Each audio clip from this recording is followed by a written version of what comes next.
good evening, and welcome to another episode of the Sleep to Lore series. Tonight we are going to travel light years away from Earth, to a small, wind-swept moon that you might know by the name LV-426, or Acheron. We are going to talk about the Hadley's Hope infestation. You have seen the aftermath in the movie Aliens, where Ripley and the Colonial Marines find a ghost town, shattered glass, and acid burns. But tonight, we are going to tell the story of what happened before they arrived. We are going to walk through the days and weeks where the 158 colonists lived, breathed, and eventually fought for their lives. This is the story of the fall of Hadley's Hope and the first group of Marines who tried to save it. If you enjoy these long-form stories and want to support the channel, please consider subscribing or leaving a like. It really helps the series grow. Before we begin, I have a simple question for you to answer in the comments section below. Do you think the company, Weyland-Yutani, ever actually intended to let the colonists survive, or were they dead the moment the executives saw the data? Let me know what you think. Now close your eyes, relax, and let's go back to the year 2179. Part 1, The Wolf in the Fold. The wind on Acheron never really stopped. It was a constant, howling presence that battered the metal siding of the colony structures day and night. If you stood outside in a heavy pressure suit, you could lean into it, and it would hold you up. Inside the colony of Hadley's Hope, the sound was different. It was a low, vibrating hum that you could feel in your teeth and in the soles of your boots. It was the sound of a hostile world trying to scrape the humans off its surface. For the 158 people living there, it was just background noise. They didn't hear it anymore, but for Captain Demian Brackett, it was the only thing he could hear. Brackett was new to Hadley's Hope. He was a Colonial Marine, but not the kind you might expect. He wasn't a loud, cigar-chomping sergeant like the ones we would see later on the USS Sulaco. Brackett was quieter. He was a man running away from his past, and he had run about as far as a human being could go. He had taken the assignment to command the small Colonial Marine security detail stationed at the colony. It was not a glamorous job. In fact, most Marines considered a posting on a terraforming colony to be a career killer. It was boring work. You were essentially a glorified security guard, watching over miners and engineers as they argued about pay or got into drunken fights at the local bar. But Brackett wanted the quiet, or at least he thought he did. He stood in the observation deck of the operations center, looking out through the storm shutters. Outside, the visibility was near zero. The particulate matter in the air, basically razor-sharp dust, whipped past the windows in grey swirls. In the distance, he could see the faint, flashing strobes of the atmosphere processor. It was a massive, fusion-powered tower that sucked in the toxic air of the moon and churned out breathable oxygen. It was the heart of the colony. If that machine stopped, everyone died. It was that simple. The colony itself was often called a shake-and-bake operation. That meant the company, Weyland-Yutani, dropped a prefab facility onto a rock, set up the processor, and hoped for the best. It was cheap, it was dirty, and it was dangerous. Brackett turned away from the window. The operations center, or OPS, was the brain of the colony. It was filled with banks of monitors, communication arrays, and tracking stations. Most of the screens showed static or telemetry data from the processor. It was quiet tonight. The third shift was on duty, and the coffee was stale. Brackett walked through the corridors, his boots clicking on the metal grating. The colony had a specific smell. It smelled of recycled air, ozone, unwashed bodies, and industrial lubricant. It was a claustrophobic place. The corridors were narrow, lined with pipes and conduits that hissed and dripped. He was thinking about Anne. and Jorden. That was the real reason he was here. Years ago, before the colony, before the mistakes that haunted him, he and Anne had been something. But life pulls people apart. She had married a man named Russ Jorden. They had kids. They had moved out here to the edge of the known universe to make a fortune as wildcatters, prospecting for rare minerals. Brackett had taken this posting knowing she was here. It was a form of torture, perhaps, seeing her happy with someone else. But he couldn't help himself. He just wanted to be near her to make sure she was safe. In a place like LV-426, safety was a relative term. The colony was run by Administrator Al Simpson. Simpson was a company man through and through. He was mid-50s, balding, and perpetually stressed.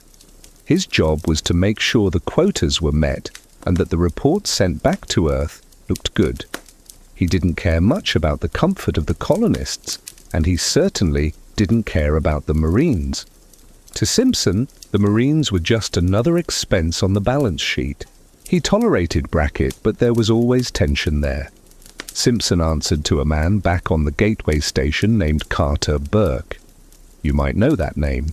Burke was a junior executive with ambitious plans. He was the one pulling the strings from light years away. On this particular morning, the routine of the colony was about to be broken. A message had come through on the tight beam transmission from the company network. It was marked for the eyes of the administrator only, but in a small colony, secrets were hard to keep. The message contained a set of grid coordinates. It was a directive to investigate a specific sector of the chaotic terrain beyond the Ilium Range, a line of jagged volcanic mountains to the west. The company claimed that satellite scans had picked up a heavy metal anomaly. They wanted it checked out. They didn't say why. They didn't mention that years ago a ship called the Nostromo had disappeared in this system. They didn't mention the distress beacon. They just sent the coordinates and the promise of a percentage claim. For a wildcatter family like the Jordens, a percentage claim was the dream. If they found a deposit of gold or platinum or radioactive isotopes, a small percentage of that find would belong to them. It would be enough money to buy out their contract. They could leave this rock. They could go back to Earth, buy a house with a yard, and let their kids run in the grass under a real sun. Russ Jorden was a good man, hard-working, but he was tired of the grind. He saw this order as a golden ticket. Anne was more cautious. She knew the dangers of the terrain. The storms out past the Ilium Range were strong enough to flip a heavy crawler vehicle. But Russ was insistent. He wanted this for his family. He wanted it for Newt and Timmy. Newt, whose real name was Rebecca, was just a little girl. She was smart, quiet, and tough. You had to be tough to grow up on LV-426. She didn't know what a blue sky looked like. To her, the sky was always dark, grey, or black. Her brother, Timmy, was older, protective of her. They spent their days in the colony school or playing in the ventilation ducts. The ducts were their secret kingdom. They knew the layout of the colony better than the engineers did. They knew which vents were warm, which ones led to the cafeteria, and which ones led to the scary lower levels where the generators hummed. This knowledge, this map in Newt's head, would eventually be the only thing keeping her alive. But for now, it was just a game. The morning of the survey, the Jorden family sat in their small quarters eating breakfast. The food was synthetic, rehydrated paste that tasted vaguely like eggs. Russ was buzzing with energy. He showed Anne the map on his datapad.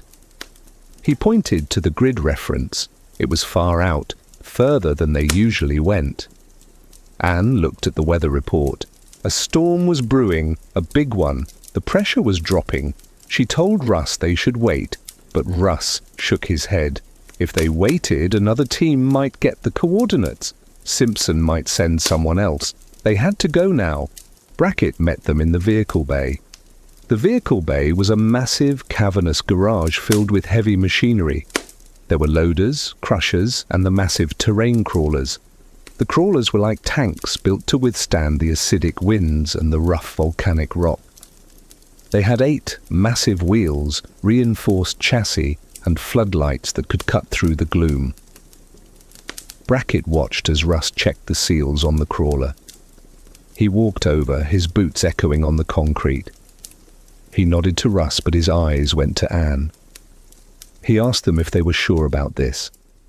He mentioned the storm warnings. Russ laughed it off.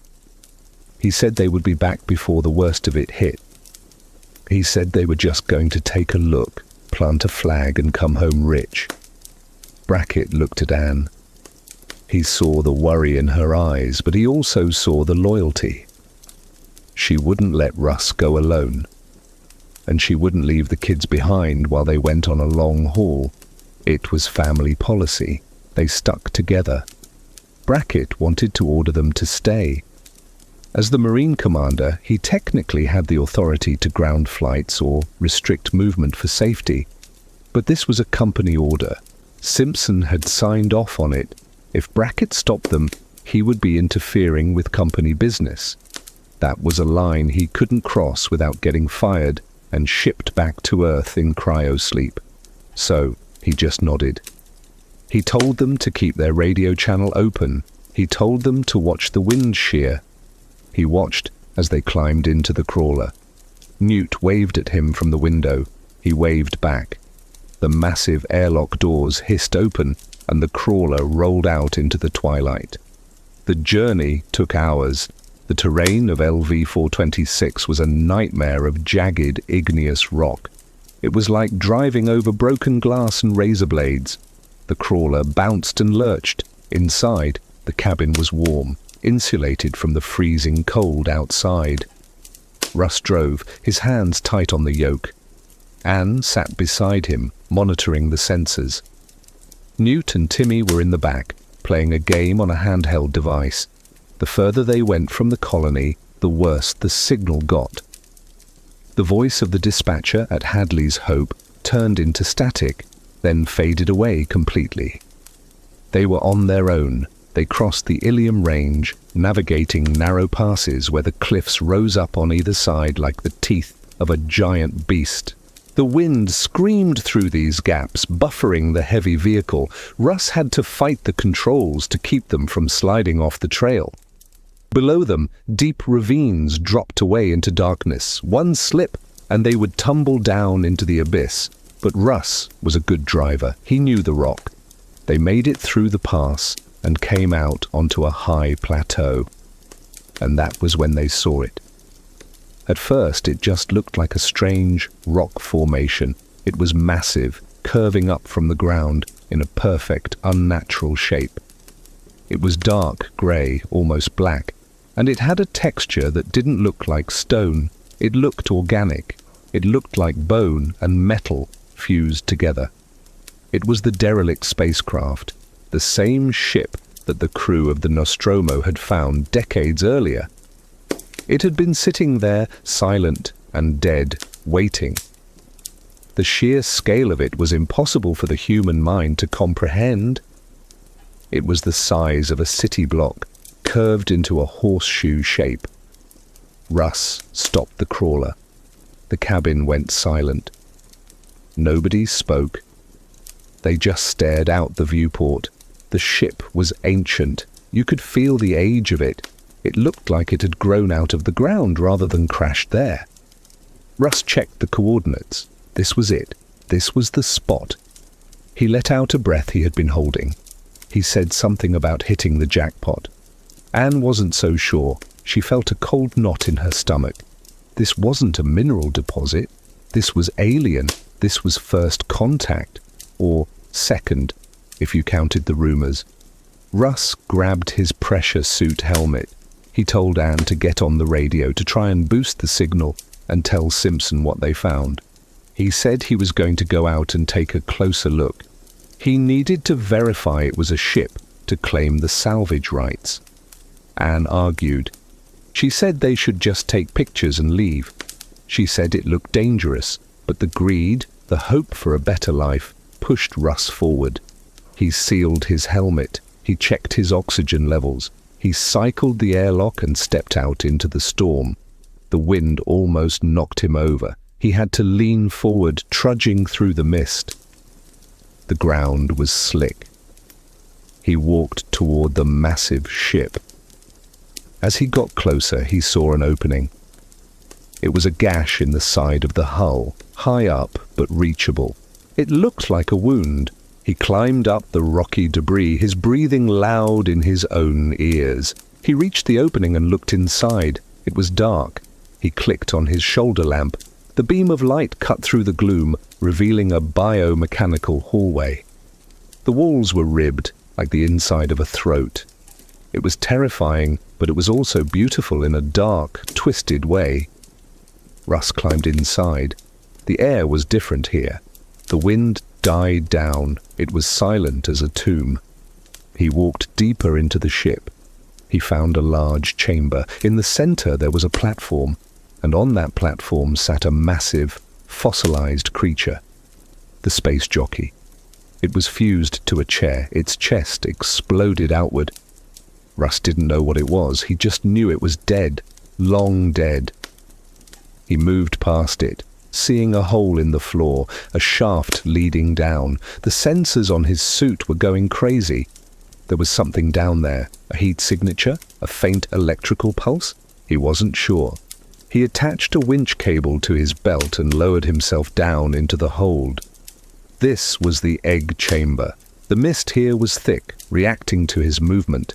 It was a layer of blue laser light that scanned him as he broke the surface. Below the mist, the floor was covered in leathery, oval objects. Hundreds of them. Thousands. They were arranged in rows, stretching back into the darkness. They looked like eggs. Russ swung on the cable, his boots dangling just inches above them. He was fascinated. He had never seen anything like this. He touched down on a narrow ridge of the floor. He disconnected the cable to move freely, a fatal mistake. He walked up to one of the eggs. It was large, coming up to his waist. He shone his light on it. The surface was translucent. He could see movement inside. Something was alive. Back in the crawler, Anne was watching Russ's video feed. The image was grainy, breaking up with static.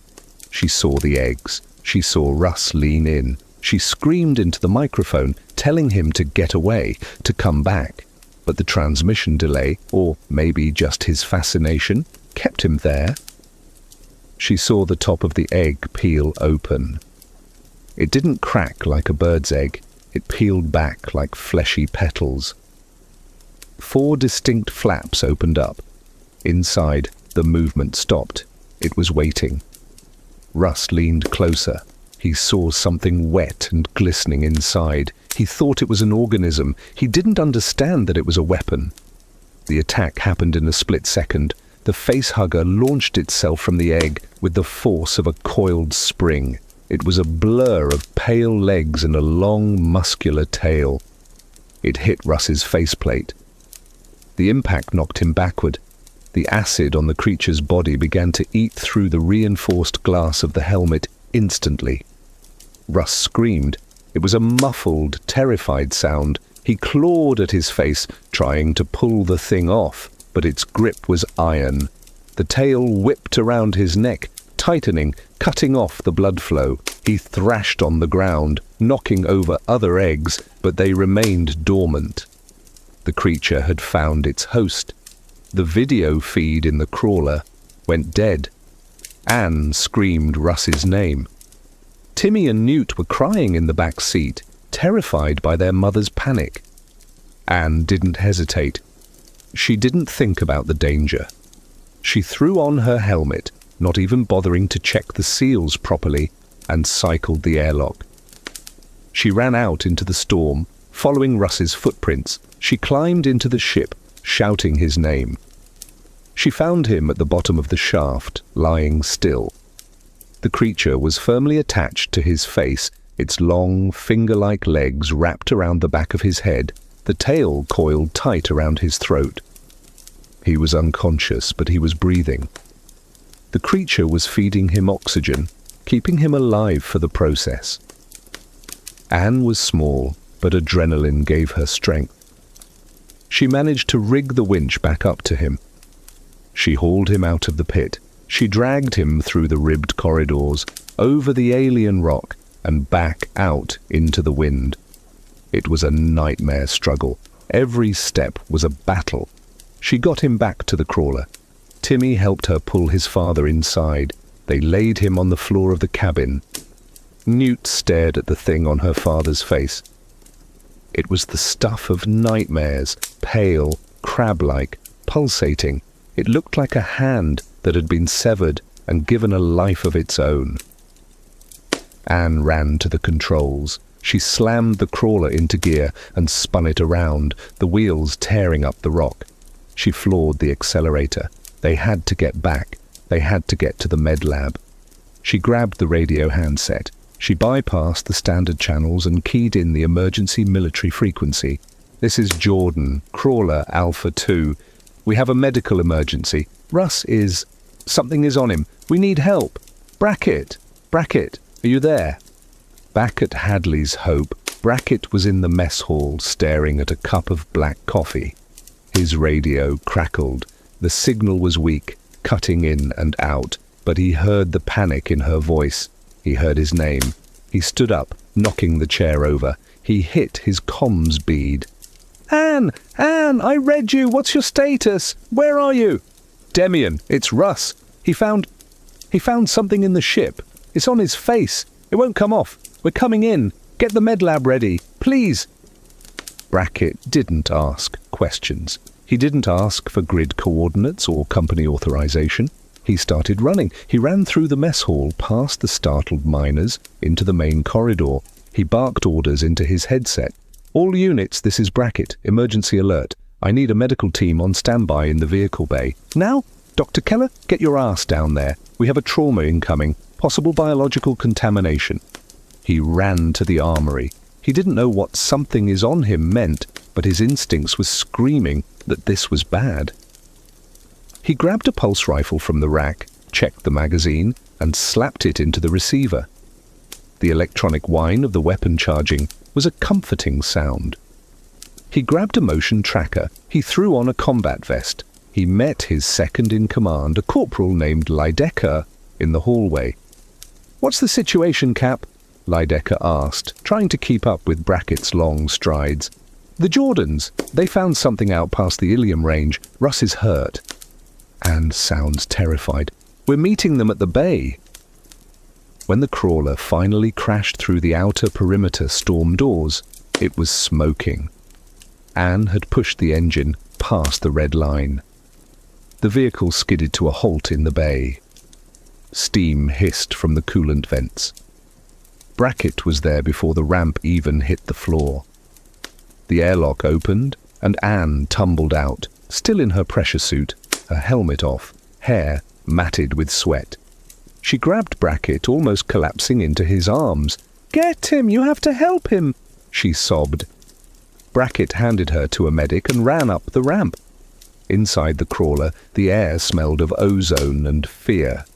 Timmy was huddled in the corner, holding Newt. Newt was staring at her father.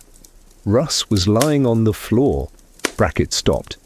He looked down at the man. He saw the creature. It was tight against Russ's face. It was repulsive.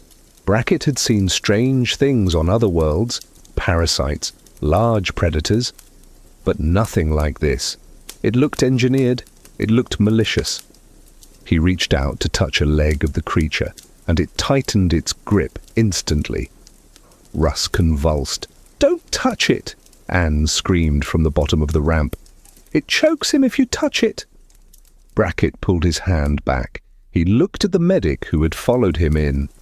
"Get a gurney. We're moving him to medlab. Move!" They rushed Russ through the corridors of the colony. The sight of the man with the alien attached to his face sent a wave of panic through the people they passed. Whispers started immediately. The colonists backed away, pressing themselves against the walls. They were hardy people, used to broken bones and mining accidents, but this was different. This was a violation.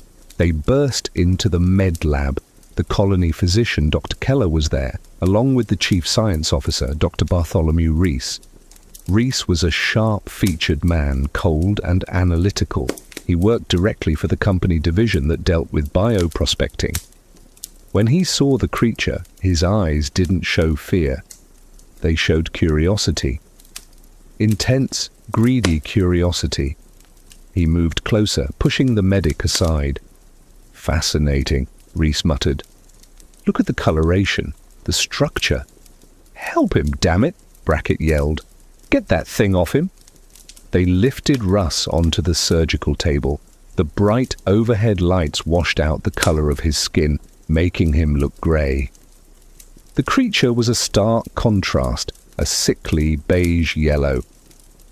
Dr. Keller picked up a surgical laser scalpel. He was shaking slightly. He wasn't a combat medic. He was a colony doctor, used to treating flu and sprained ankles. "I'm going to try to cut one of the digits," Keller said, his voice trembling. "If I can loosen the grip." "Be careful," Rees warned. "We don't know the physiology." Keller activated the laser. He brought it down carefully onto one of the creature's legs near Russ's ear. As soon as the beam touched the skin, the creature reacted violently, but it wasn't just a muscle spasm. A spurt of yellow fluid erupted from the wound. It hit the floor. Shh! The sound was immediate and violent. Smoke billowed up. The fluid hissed, eating through the metal grating of the surgical floor in seconds. It dripped down to the level below, hissing again. It was acid, molecular acid. "Stop!" Brackett shouted, grabbing Keller's arm and pulling him back. "Look at the floor, it's acid. If you cut that thing, you'll melt right through his face." The room went silent. The acid fumes burned their noses. They realized the trap. They couldn't pull it off because it would strangle him. They couldn't cut it off because the blood would kill him. It was the perfect parasite. Anne was watching through the observation window, her hands pressed against the glass. She was crying silently. Brackett looked at her, then back at the creature. He felt a deep, cold dread settling in his gut. This wasn't just an animal, it was a death sentence. "Secure the room," Brackett ordered, his voice low. "Nobody comes in or out without my authorization. Rees, run a scan. Find out what this thing is doing to him. I want answers." Rees nodded, already typing commands into the medical scanner. "I'm on it, Captain. But I must say, this specimen is extraordinary. If we can preserve it." "I don't care about preserving it," Brackett snarled, stepping close to Rees. "I care about the man. If that thing kills him, I'm holding you responsible." But Rees wasn't listening. He was looking at the X-ray appearing on the screen. He saw the tube extending down Russ's throat. He saw something else too, something faint growing inside the chest cavity. He narrowed his eyes. He knew he had to contact Carter Burke immediately. This was what the company wanted. This was the prize. And Russ Jorden was just the packaging. As night fell over Hadley's Hope, the storm outside intensified. The wind howled like a banshee shaking the walls, but inside the med lab, the only sound was the rhythmic beeping of the heart monitor. Russ lay still, the alien hugging his face, dreaming dark dreams. And deep inside him, the nightmare was waiting to be born. The infestation had begun. The hours ticked by slowly in the colony. The news had spread, as it always did, in a closed environment. People were gathered in the mess hall, talking in hushed tones. They called it a parasite. They speculated about where it came from. Some blamed the company, saying they knew about the danger. Others blamed the Jordans for going too far out. Fear was starting to curdle into anger. Brackett didn't sleep. He sat in the corridor outside the med lab, his pulse rifle across his knees. He was guarding the door. He didn't trust Rees. He had seen the look in the scientist's eyes. Rees was looking at the creature like it was a pile of diamonds. Brackett knew that look. It was the look of a man who would trade lives for profit. Inside the lab, the monitors beeped steadily. Then something changed. The creature's grip on Russ's face seemed to loosen. The color drained from its skin. It went from a vibrant, sickly yellow to a dull, grayish-brown. The tail uncoiled from Russ's throat. Dr. Keller, who had been dozing in a chair, jumped up. "It's letting go," he whispered into his comms. "Brackett, get in here. It's letting go." Brackett burst into the room. They watched as the creature detached itself completely. It fell off Russ's face and landed on the metal floor with a wet thud. It lay there, curled up, motionless. It looked dead. Is it dead?" Anne asked from the doorway. She had refused to leave. Reese nudged the creature with a pair of long tongs. It didn't react. He picked it up and dropped it into a specimen jar. "It appears its life cycle is complete," Reese said. "It has done whatever it was intended to do." They turned their attention to Russ. His face was red and raw where the creature had held him. But he was breathing on his own. His chest rose and fell rhythmically. His eyelids fluttered. He groaned. "Russ!" Anne rushed to his side, grabbing his hand. "Russ, can you hear me?" Russ Jorden opened his eyes. He looked around the room, confused. He looked at Anne, then at Brackett. He tried to speak, his voice raspy. "Anne, what happened? I had the craziest dream." He tried to sit up. Keller checked his vitals. "Heart rate is stabilizing. Blood pressure is returning to normal. It's a miracle." "I'm hungry," Russ said, rubbing his throat. "I'm starving. Is there any food?" The tension in the room broke. Anne laughed, tears streaming down her face. She hugged him. Keller smiled. Even Brackett felt a wave of relief wash over him. It was over. Whatever that thing was, it had died, and Russ had survived. It was a happy ending. Or so they thought. Reese stood in the back of the room, holding the jar with the dead facehugger. He was looking at the scanner data again. He saw the anomaly in Russ's chest. It had moved. It was bigger now. He didn't say anything. He didn't warn them. He just smiled a thin, cold smile. He knew that the real horror hadn't even started yet. The wolf was not at the door anymore. The wolf was inside the house. And it was hungry. This concludes part 1 of our story. We have seen the arrival, the discovery, and the infection. We have seen the apparent recovery of Russ Jorden. But as we know in the universe of Alien, a happy ending is just a pause before the scream. In the next part, we will witness the birth of the chestburster, the betrayal of Dr. Reese, and the chaos that engulfs the medical wing. The Marines will fire their first shots and the hive will begin to form. If you are enjoying this deep dive into the lore of Hadley's Hope, please remember to subscribe and turn on notifications so you don't miss the next chapter.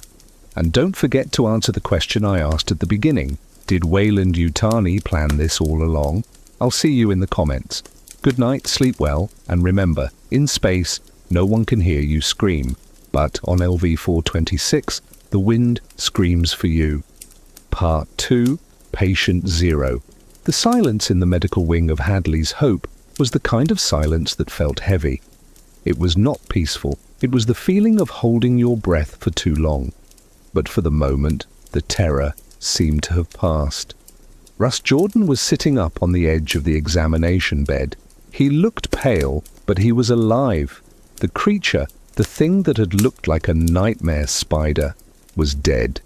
It sat in a glass jar on a shelf across the room, curled up and motionless, looking like a discarded husk of skin. Russ was hungry. That was the first thing everyone noticed. It wasn't just a normal appetite. It was a ravenous, deep hunger that seemed to come from the very center of his body. He was eating a bowl of rehydrated noodles that Anne had brought him from the cafeteria. He ate quickly, shoveling the food into his mouth, barely chewing. To Anne, this was just a sign that he was recovering. His body had been through a trauma, she thought. It needed energy to heal. She sat beside him, holding his hand when he wasn't using it to hold the spoon. She looked.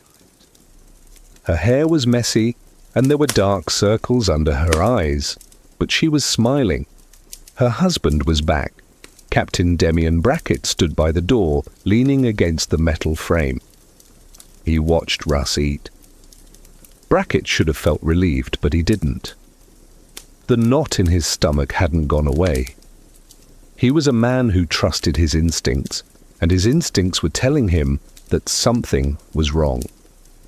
Things didn't just attach to your face, put you in a coma, and then fall off without a price.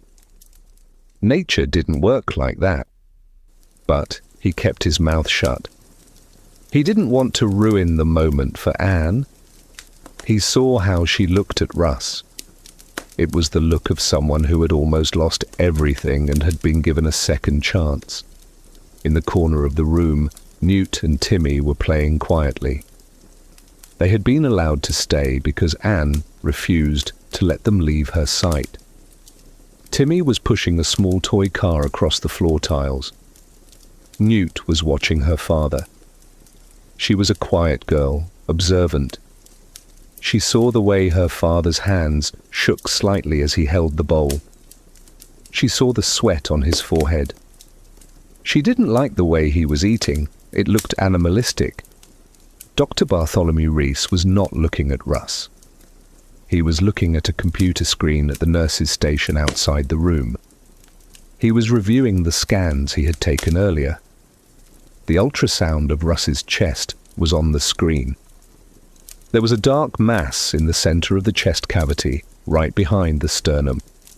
It wasn't a tumor. It had structure. It had density. Reese tapped a key and the image zoomed in. He could see a faint outline. It looked like a coiled reptile. Reese felt a surge of excitement that made his hands tremble. He knew what this was.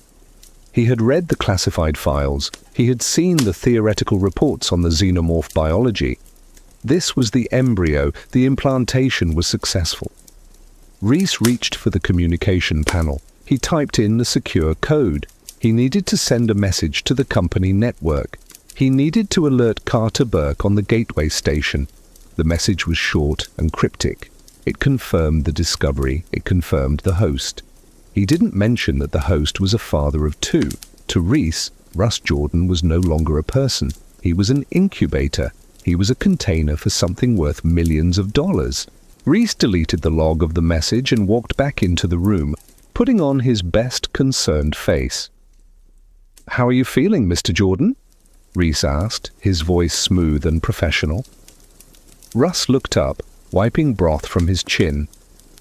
"Better, much better. Just empty. I feel like I could eat a horse." "That is to be expected," Reese said, nodding. "Your metabolism is running high. We should keep you here for observation for another 24 hours, just to be safe." "No," Russ said, shaking his head. "I want to go back to our quarters. I want to sleep in my own bed. The lights in here give me a headache." Anne looked at the doctor. "Can we take him home?" "I can monitor him there. If anything happens, we're just down the hall." Reese hesitated. He wanted to keep Russ in the secure lab, where he could contain the inevitable outcome, but he also didn't want to raise suspicion.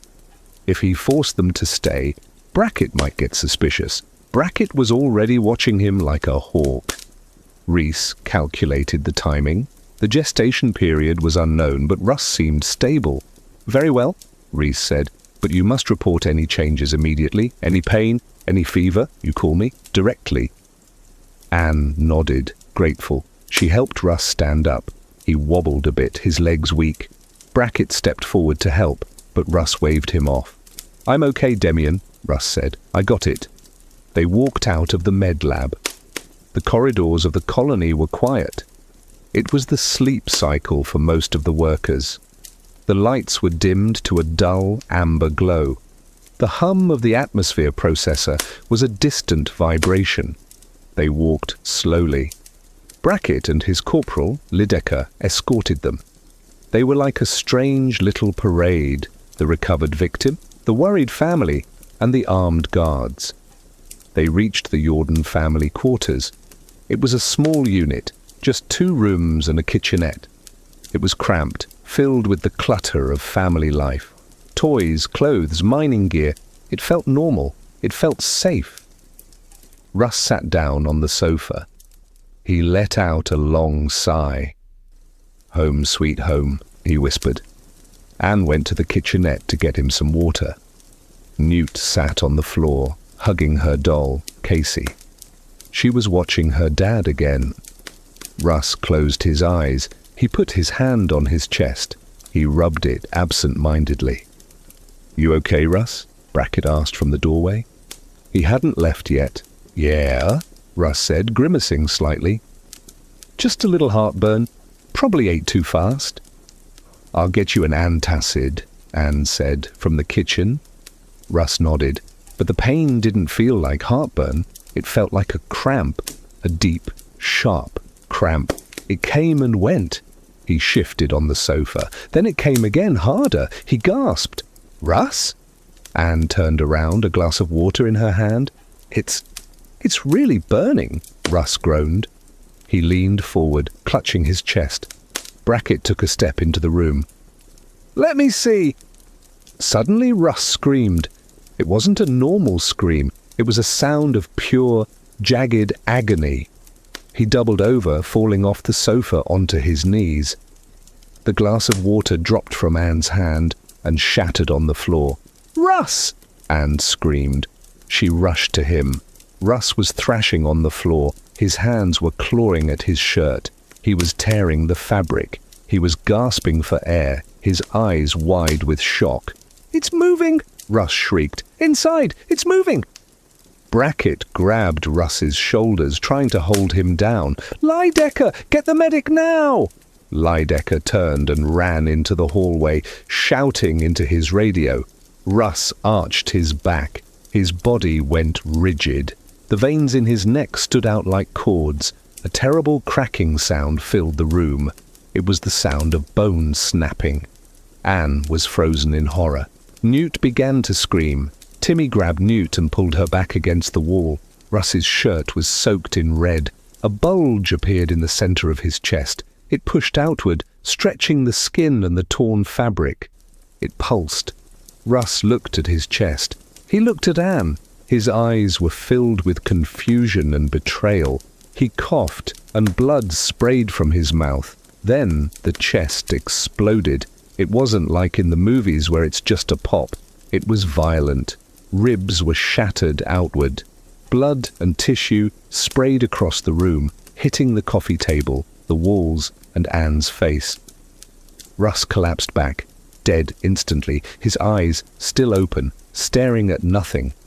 From the ruin of his chest, a small head emerged. It was covered in blood. It had no eyes, just a mouth filled with metallic teeth. It hissed. It looked around the room, sensing the air, sensing the people. It was the chestburster. For a second, nobody moved. The shock was total. The brain couldn't process what it was seeing. A monster had just torn its way out of a human being. "God," Brackett whispered. He reached for his sidearm, a pistol he kept in his holster. The creature screeched. It was a high-pitched, ear-splitting sound. It didn't wait, it didn't pose. It was an animal, and it was vulnerable. It scrambled out of the cavity of Russ's body. It moved with terrifying speed. It looked like a snake with arms. It slithered across the floor, slipping in the blood. "Shoot it!" Lydekker yelled, running back into the room with his pulse rifle raised. "No! Watch the kids!" Brackett shouted. He couldn't fire. The creature was between him and the children. The chestburster scuttled under the sofa. Brackett kicked the sofa over, sending it crashing against the wall. The creature was gone. It had darted toward the ventilation grill near the floor. The grill was loose. The creature smashed its head against it, knocking the metal plate aside, and vanished into the dark ductwork. The room was silent except for the sound of Newt screaming. It was a high, thin wail of pure trauma. Anne was on her knees next to Russ's body. She was covered in his blood. She wasn't screaming anymore. She was in shock. She reached out and touched his face, as if trying to wake him up. "Clear the room," Brackett ordered. His voice was shaking, but he forced it to be steady. "Lydecker, get them out of here! Get them to safety!" Lydecker grabbed the kids. He grabbed Anne's arm and pulled her up. She resisted at first, staring at her husband, but then she let him lead her away. Brackett stood alone in the room with the body. He looked at the open vent. He could hear the creature skittering away inside the metal tunnels. It sounded like rats, but heavier, wet. He keyed his radio. "Ops, this is Brackett. We have a breach. Something came out of Jorden. It's in the vents. I want a lockdown on Sector 7. Now, seal the bulkheads." He looked down at Russ. The man had been his friend. He had been Anne's husband, and now he was just a hollowed-out shell. Brackett felt a cold rage building inside him. He didn't know what that thing was, but he was going to kill it. He didn't know yet that the creature wasn't just an animal. He didn't know that it would grow. He didn't know that within hours it would shed its skin and become the perfect killing machine. Minutes later, the corridor was full of activity, but it was controlled chaos. Brackett had ordered a perimeter. Marines were standing guard at every vent opening in the sector. They held motion trackers. The devices let out a soft, rhythmic ping. Dr. Rees arrived. He looked at the body. He didn't look horrified. He looked vindicated. He quickly covered Russ with a sheet, hiding the damage from the gathering crowd of curious colonists. "This is a tragedy," Rees said to Administrator Simpson, who had just arrived, looking pale and sweaty. "It appears to be a parasitic organism, highly aggressive." "Parasitic?" Simpson wiped his forehead. "You said he was fine. You said it was a simple infection." "I was wrong," Rees said smoothly. "The organism must have been dormant. We need to catch the offspring for study. We need to understand it to prevent further infection." "Study?" Brackett stepped forward. He was covered in blood spatters. "We're not studying it. We're killing it. It just killed a man, Rees. It tore him apart." "Captain," Rees said, his voice hard, "this is a biological discovery of immense value. The company has strict protocols regarding potential alien life. We cannot destroy it unless there is no other option. We capture it." "It's in the vents," Brackett said, ignoring the protocol. "It could be anywhere. It could be in the mess hall, the sleeping quarters, the nursery. You want to play tag with that thing?" "We will use containment teams," Simpson said, siding with Rees.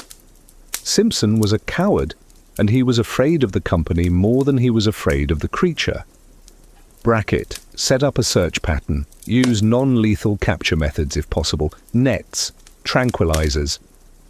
Brackett looked at Simpson with disgust. "You want me to catch a chest-bursting snake with a net? You're out of your mind." "Those are your orders, Captain," Simpson snapped. Brackett clenched his jaw. He nodded slowly. "Fine, but if it comes at one of my men, we shoot. I'm not losing a Marine for your bonus check." Brackett turned and walked away. He gathered his team. There were only a dozen Marines on the colony. They were security guards, mostly. They weren't the elite force that would come later. They were guys like Lydecker, who was brave but inexperienced, and Cochrane, a heavy-set man who was better at fixing engines than fighting. "Listen up," Brackett told them. "We're hunting a small target. It's fast. It's in the air ducts. We're going to use the motion trackers. We sweep by sections. We seal the vents behind us. We drive it toward the engineering sub-level. We corner it." The hunt began. It was a slow, nerve-wracking process. The Marines moved through the dark, narrow corridors. They opened ceiling panels and shone flashlights into the dusty ducts.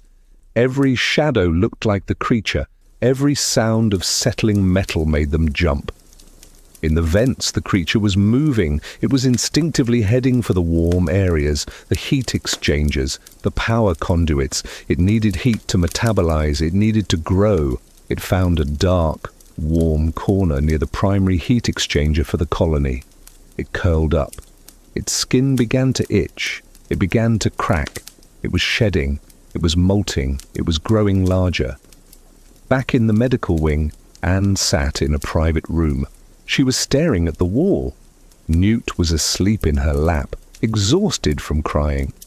Dr. Keller came in. He gave Anne a sedative. She took it without a word. She was numb. Reese was in his office. He was on the comms again. He was talking to Burke. "The host is terminated," Reese whispered. "The specimen is loose in the facility. Security is attempting capture." "Ensure the specimen is secure." Burke's voice came back over the static. "And Reese, we need more data. One subject isn't enough. We need a sample size. Do you understand?"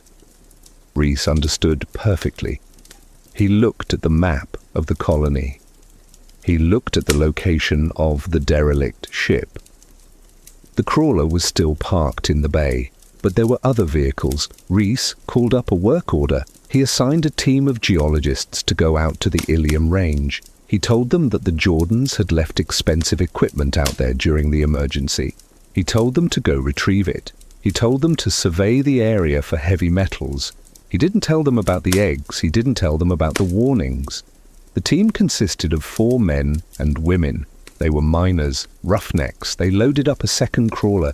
They drove out into the storm. They were laughing, joking about the overtime pay. They had no idea they were driving into a slaughterhouse. Meanwhile, inside the colony, the hunt for the chestburster was failing. The creature was too elusive.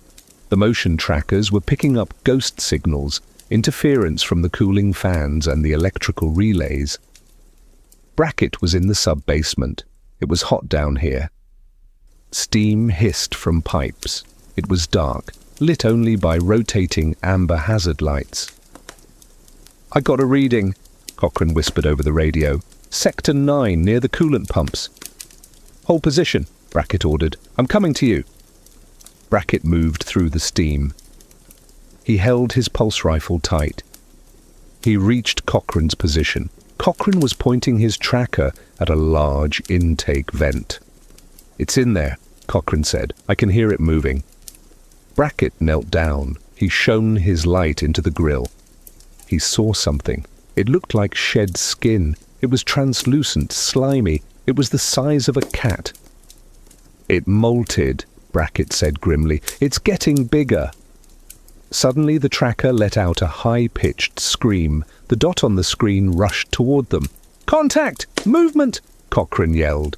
Something slammed into the grill from the inside. It wasn't small anymore. It was dark, metallic, and fast. The metal bent. A claw, long and black, slashed through the opening. "Back up!" Brackett fired a burst. The sound of the pulse rifle was deafening in the confined space. Bullets sparked off the metal. The creature didn't come out. It retreated. It moved deeper into the infrastructure. It was smart. It knew it wasn't ready for a head-on fight yet. It needed more time. "Did you see that?" Cochrane was shaking. "That wasn't a worm, Cap. That was a hand." Brackett stood up.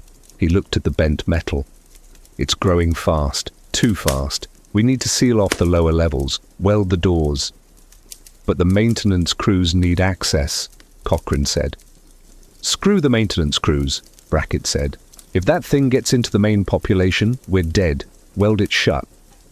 Up on the surface, the second crawler reached the derelict. The storm was worse now. The visibility was 0. The team, led by a geologist named Sturgis, got out. They found the Jordan's footprints, now almost buried in dust. They found the entrance to the ship. "What is this place?" Sturgis asked over the comms. "It's huge." "Reese said to check for heavy metals," one of the others said. "Let's check inside." They went in. They shouldn't have. They walked into the same trap Russ had walked into, but this time there were 4 of them. They went down into the egg chamber. They saw the eggs. They were curious. They didn't have the fear that Anne had. They were miners. They were used to weird rock formations. One of them touched the mist. The eggs reacted, not just one, 3 of them opened. The radio transmission back to Hadley's Hope was just static and screams. It was short. Then silence. Reese was listening in ops. He heard the screams. He didn't flinch. He noted the time. Exposure confirmed, he muttered to himself. He waited 2 hours. Then he ordered a rescue team. He sent a dropship, a small atmospheric shuttle, to pick them up. He told the pilot, a woman named Pharaoh, no relation to the Pharaoh on the Sulaco, that there had been a vehicle accident. The shuttle brought them back. They were all unconscious. They all had face huggers attached to them. When the shuttle landed in the bay, Brackett was there. He saw the stretchers coming off. He saw the 4 bodies with the creatures on their faces. He stopped in his tracks. The horror washed over him. It wasn't just one. It was a plague. "Reese!" Brackett roared. He marched up to the scientist. "What did you do? You sent them out there." "I sent them to retrieve equipment," Reese lied, though his face was pale. "I didn't know—" "You're a liar!" Brackett shoved Reese against the wall. Marines raised their weapons, unsure who to aim at. "You knew! You wanted this!" "Captain, unhand him!" Simpson yelled. "We have a medical crisis. We need to get these people to the lab." "No!" Brackett pulled his pistol. "We are not taking them to the lab. We are torching them. Right here. We burn them." "You can't kill company employees," Simpson screamed. "That's murder. They are alive." Brackett looked at the bodies. He saw the chests rising and falling. He saw the creatures pumping life into them. He knew, deep down, that they were already dead, but he was a Marine. He was sworn to protect life. Could he pull the trigger on 4 helpless people? Could he execute them on the tarmac? He hesitated. That hesitation was his downfall. "Take them to the lab," Simpson ordered the medics. "Put them in isolation, restrain them. Brackett, stand down or I will relieve you of command." Brackett lowered his weapon slowly. He looked at Reese. "If one of those things gets loose, if anyone else dies, I will kill you myself, Reese." Reese straightened his coat. "Focus on your job, Captain. Catch the one in the basement. Leave the science to me." The 4 infected colonists were rolled away. The nightmare was multiplying. That night, the colony of Hadley's Hope changed. It wasn't a mining town anymore. It was a siege. Brackett ordered a curfew. Families were told to stay in their quarters. The corridors were patrolled by nervous security guards. In the sub-basement, the first creature, the one from Russ, had finished its growth. It was no longer a chest-burster. It was a drone. It stood 7 feet tall. Its head was a long, curved dome. It had a tail with a razor-sharp barb. It blended perfectly into the black pipes and dripping water. It was the perfect organism. It found a lone engineer working on a pressure valve near the edge of the sealed zone. The engineer didn't even hear it coming. The drone dropped from the ceiling. It didn't kill him instantly. It grabbed him. It paralyzed him with a strike to the nervous system. It dragged him away into the darkness. It didn't eat him. It had a new purpose. It was building a nest. It needed hosts. Up in the med lab, the 4 facehuggers fell off their victims. The 4 miners woke up. They were hungry. Reese watched them. He was pleased. He had his sample size, but he had underestimated the speed. Within hours, the alarms in the med lab were screaming. Not 1, but 4 chestbursters emerged almost simultaneously. The medical staff panicked. The doors were locked, but the creatures were small and fast. They got into the vents. Now there were 5 of them in the walls. The colony began to die. It wasn't a sudden explosion. It was a slow suffocation. Systems began to fail. Power fluctuated. Water pressure dropped. The creatures were cutting the lines. They were shaping the environment to suit them. Newt sat in her room, listening to the walls. She could hear them. Scritch-scratch, scritch-scratch. She held Casey tight. She whispered to Timmy. "They're inside," she said. "The monsters are inside." Timmy tried to be brave. "Don't worry, Newt. The Marines will get them. Brackett will get them." But Brackett was losing control. His men were tired. They were chasing ghosts, and people were starting to disappear. A janitor here, a cook there. They vanished during their shifts. No bodies were found. Just pools of slime and sometimes a single shoe.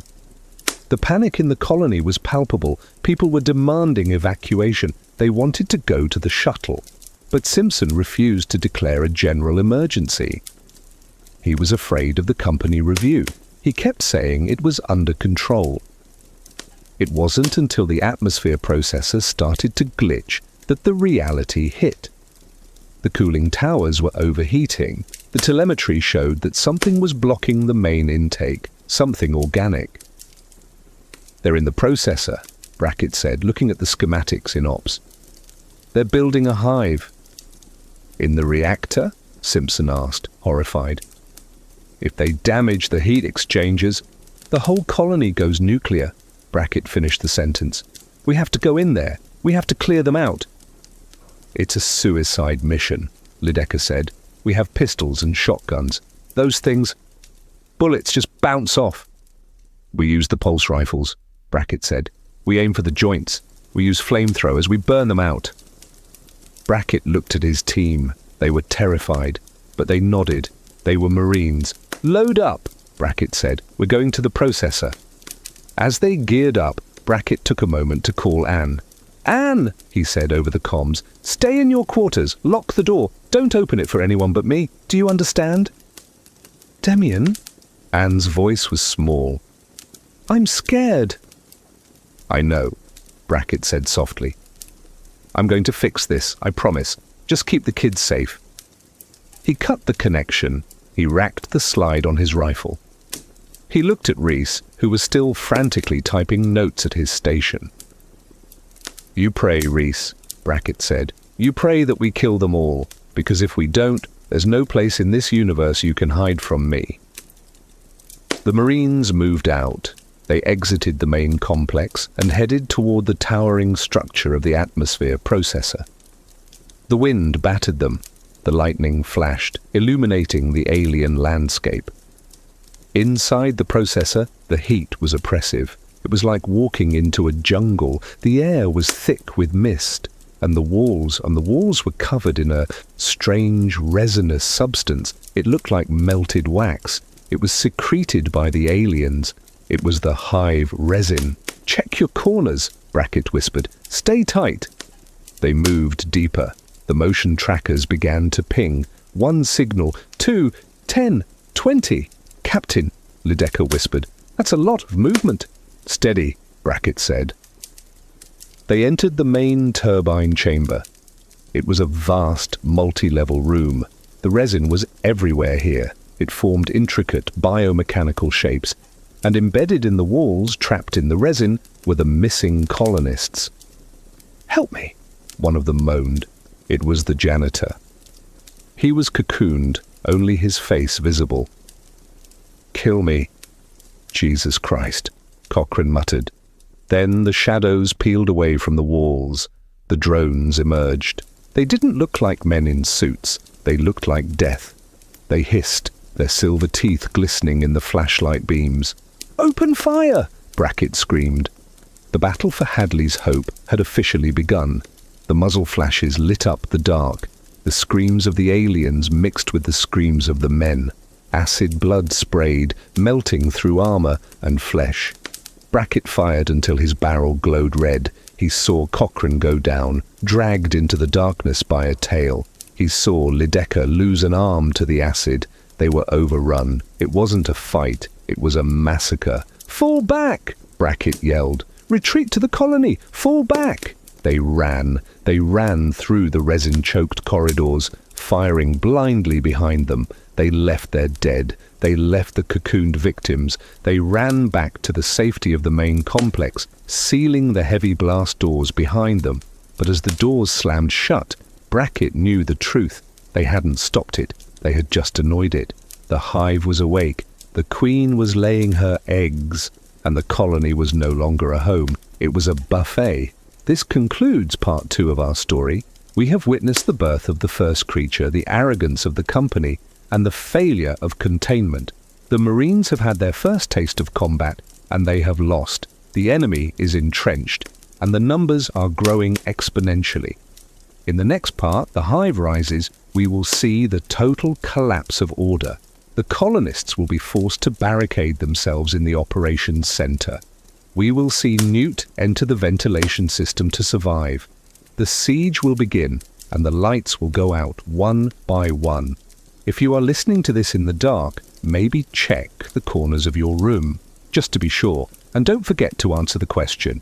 If you were in Brackett's shoes, would you have executed the infected miners to save the colony? Let me know in the comments. Sleep tight. Part 3. The Hive Rises. The retreat from the atmosphere processor was a blur of noise and terror. The drive back to the main complex of Hadley's Hope usually took 10 minutes in a crawler. This time, it felt like 10 years. Captain Brackett sat in the driver's seat of the lead vehicle, his hands gripping the steering yoke so hard his knuckles were white. He was shaking. It wasn't the cold, it was the adrenaline crash. Beside him, Corporal Lydekker was slumped against the window. His arm was wrapped in a field dressing, but the blood was soaking through. The acid burn had gone deep, eating into the muscle. Lydekker was pale, his eyes unfocused, murmuring something about the walls moving. Brackett looked in the rearview mirror. The other Marines were silent. They were the lucky ones. They had made it out. They had left 3 good men back there in the resin-choked dark of the processor.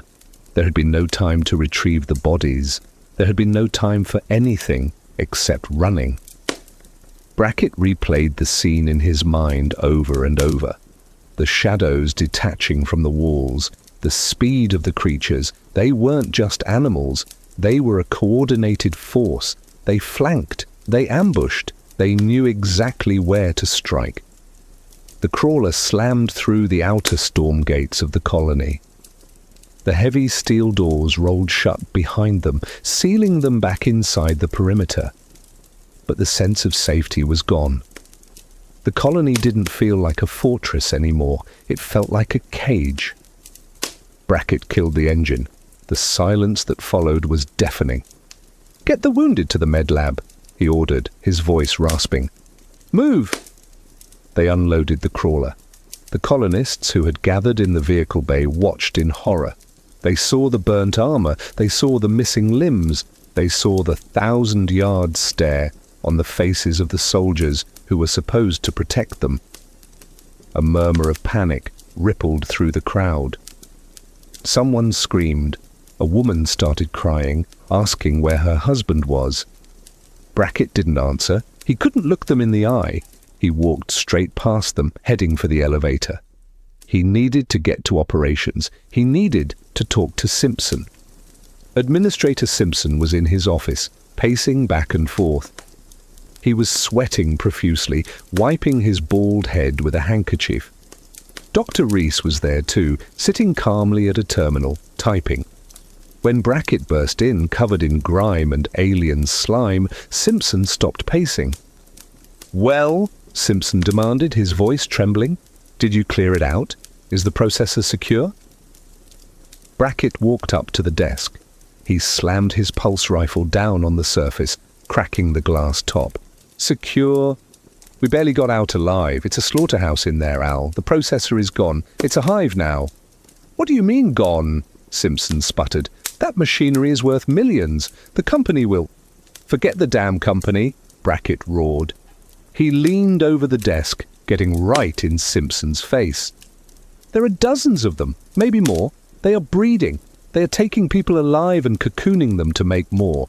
We can't fight them in there. We don't have the manpower. We don't have the ammo." "So what are you saying?" Reese asked, looking up from his screen. His voice was annoyingly calm. "I'm saying we evacuate," Brackett said. "We get everyone to the shuttles. We leave the colony. We nuke the site from orbit. It's the only way to be sure." "We can't just leave," Reese said coldly.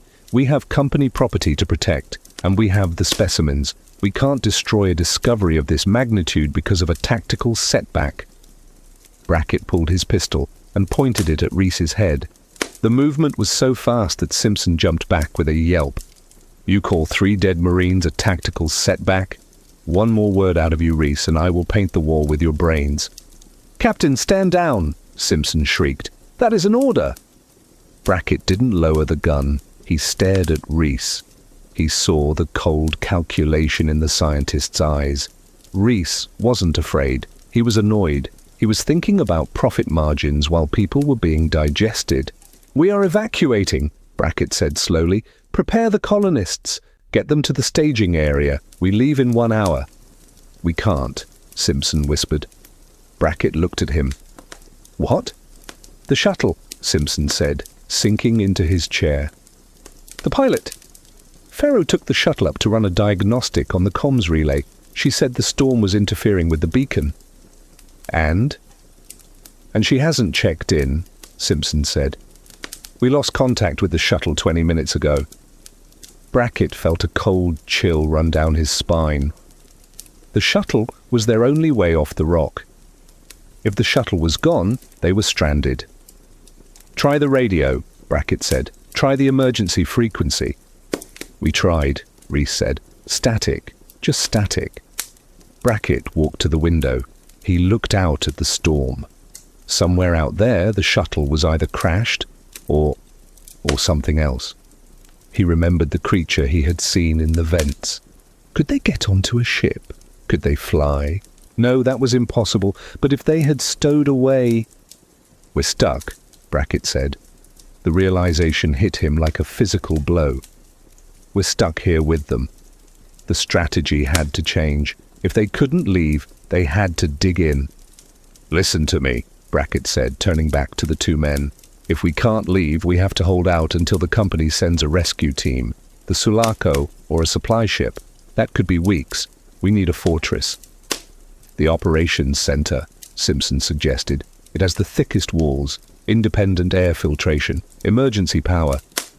"Good," Brackett said. "We move everyone to ops and the main corridor leading to it. We weld the bulkheads. We seal the vents. We build barricades. We make a kill box." "What about the rest of the colony?" Reese asked. "The med lab? The garage?" "We abandon it," Brackett said. "We shrink the perimeter. Anything outside of ops is enemy territory. Now move." The order went out over the colony intercom. Brackett's voice was steady, but everyone could hear the tension. "Attention, all personnel. This is Captain Brackett. Report to the operations center immediately. Bring food, water, and blankets. Do not, I repeat, do not go to your quarters to pack personal items. Move now." In the corridors, panic set in. People were running. Families were dragging crying children. Engineers were carrying crates of supplies. It was a stampede. And Jorden was in her quarters with Timmy and Newt. She had heard the announcement. She grabbed a backpack. She stuffed it with ration bars and water bottles. She looked at Newt. The little girl was sitting on the bed, clutching the doll's head. Casey. Newt wasn't crying anymore. She had gone to a place beyond tears. She was just watching. "Come on, baby," Anne said, grabbing Newt's hand. "We have to go." "Where's Daddy?" Newt asked softly. Anne froze. How could she explain? "Daddy's gone, sweetie. We have to go see Captain Brackett." "Is he with the monsters?" Newt asked. "No," Anne lied. He's in a safe place. Come on." They ran into the hallway. The corridor was crowded. People were pushing and shoving. The lights were flickering. The power grid was fluctuating. The aliens were messing with the cables again. Suddenly the lights went out completely. The emergency red strobes kicked in. The corridor was bathed in a rotating, bloody light. "Screech!" A sound echoed through the ventilation shafts above them. It was a metallic screeching like claws on steel. Then came the thudding. Heavy impacts. They were moving in the ceiling. "Keep moving!" a Marine shouted, waving a glow stick. "Don't stop!" Anne pulled the kids close. They were swept up in the crowd. They reached the main blast doors leading to the operations sector. Marines were standing there, funneling people through. Brackett was there, directing traffic. "Get them inside!" Brackett yelled. "Welders, get ready to seal this door once everyone is in." Anne saw Brackett. He looked exhausted. His armor was scarred. He spotted her and pushed through the crowd. "Anne!" He grabbed her shoulders. "Are you okay? Do you have the kids?" "We're here," she said. "Demian, what's happening? Where is the shuttle?" "Don't worry about that now," he said. "Just get inside. Get to the back of the room. Stay away from the doors." She nodded. She dragged the kids into the operations center. It was a large room, usually quiet, now packed with over 100 terrified people. The air was getting hot. The smell of fear, sweat and urine was sharp. Brackett stood at the door. He checked his counter. "Is that everyone?" "We're missing the maintenance crew from Sector 4, Lydecker said, "and the Kubiak family." Brackett looked down the dark corridor. The red lights pulsed. He couldn't send men back out there. It was a death sentence. "Close it," Brackett ordered. "Close the door." "But Captain, I said close it." The heavy blast doors slid shut with a hydraulic hiss. The welders moved in. Sparks flew as they fused the metal shut. They were sealing themselves in. Inside ops, the atmosphere was grim. Simpson was trying to organize a rationing system, but nobody was listening. People were huddled in groups, whispering. Dr. Reese was in the corner, still on his terminal. He was trying to bypass the communication jammer. He wasn't trying to call for help for the people. He was trying to upload the biological data to the company's satellite before the system crashed. He needed to ensure his payday. Brackett organized his defenses. He had 4 sentry guns, automated turrets that they had pulled from storage. He set them up in the main hallway outside ops, before the welded doors. If the aliens broke through the outer perimeter, the guns would buy them time. He placed his remaining Marines at the tactical chimp points. He handed out sidearms to civilians who had basic firearms training. It wasn't much. A few pistols, some shotguns used for crowd control. Against the xenomorphs, they might as well have been using spitballs. "Aim for the head," Brackett instructed a group of miners. "Short, controlled bursts. Don't spray and pray. If you hit the body, the acid will spray. If you're close, you'll burn. Understand?" They nodded, terrified. An hour passed. Then 2. It was quiet. Too quiet. The only sound was the hum of the air recyclers and the sobbing of a child in the corner. Then the motion trackers on the command table chirped. Ping. Brackett looked at the screen. A single white dot appeared on the grid. It was outside the main blast door. Ping, 2 dots. Ping, ping, ping. The screen filled with white dots. They were swarming. "They're at the door," Lydecker whispered. "Get ready," Brackett said, raising his rifle.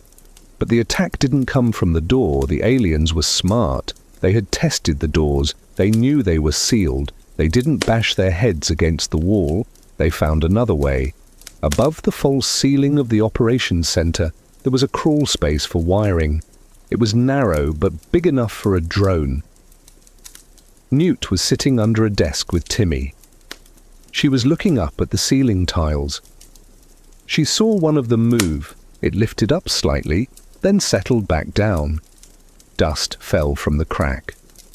"Mommy," Newt whispered, "the ceiling." Anne didn't hear her. She was talking to a neighbor.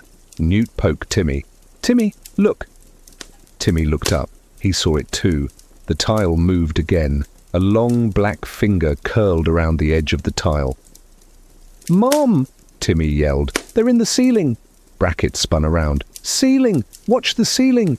It happened all at once. The ceiling tiles exploded downward. Not 1, but 3 xenomorphs dropped into the room. They landed in the middle of the crowd. Panic erupted. It was absolute chaos. People scrambled over each other to get away. The aliens lashed out. A tail spiked a woman through the chest, lifting her off the ground. A set of inner jaws punched through a man's skull. "Fire! Fire!" Brackett screamed. Marines opened fire. The room was filled with the deafening roar of pulse rifles. But in the crowded room, it was a nightmare. Civilians were caught in the crossfire. Bullets ricocheted. One of the aliens lunged at Simpson. The administrator had been hiding behind his desk. He screamed as the creature grabbed him. It didn't kill him. It grabbed him by the waist and leaped back up into the ceiling hole. Simpson was dragged up, kicking and screaming into the darkness. His screams echoed in the crawl space, fading away as he was taken to the hive. "Shoot it! Shoot it!" Lydecker yelled, firing at another drone. The bullets hit the creature's shoulder. Acid sprayed outward. It hit a power conduit. Sparks showered down. The lights blew out. Now the room was pitch black, lit only by the muzzle flashes and the beams of flashlights. "Back! Get back!" Brackett ordered.